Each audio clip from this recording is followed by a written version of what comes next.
Federalismo e autonomia, questi due temi caldi su cui si è discusso stamattina nell'ambito della conferenza di Forza Italia svoltasi nella Camera di Commercio di Verona.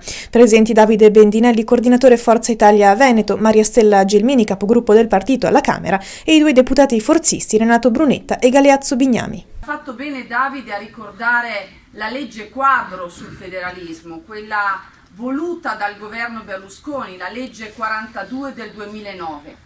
Vedete, quella legge è di straordinaria modernità e attualità. In quella legge veniva definito un federalismo sicuramente solidale e dentro una cornice nazionale, ma anche un federalismo che avrebbe portato, se attuato, alla riduzione degli sprechi, alla riduzione della spesa improduttiva, all'efficientamento degli investimenti e soprattutto ad un federalismo responsabile e meritocratico. Non è stato fatto nulla, solo rinvii, addirittura giocando l'inizio dell'inverno, la fine dell'inverno, l'inizio dell'inverno che il buon Salvini ci ha regalato.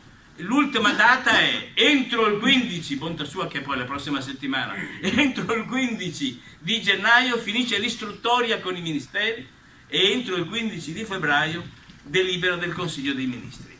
Cosa delibererà il Consiglio dei Ministri non è dato sapere. Abbiamo visto le preoccupazioni del buon e bravo Zaia, che teme l'annacquamento, abbiamo visto le preoccupazioni di Maroni e di altri esponenti della Lega che si preoccupano anch'essi dell'annacquamento, cioè che sia un prodotto del tipo montagna che partorisce il topolino.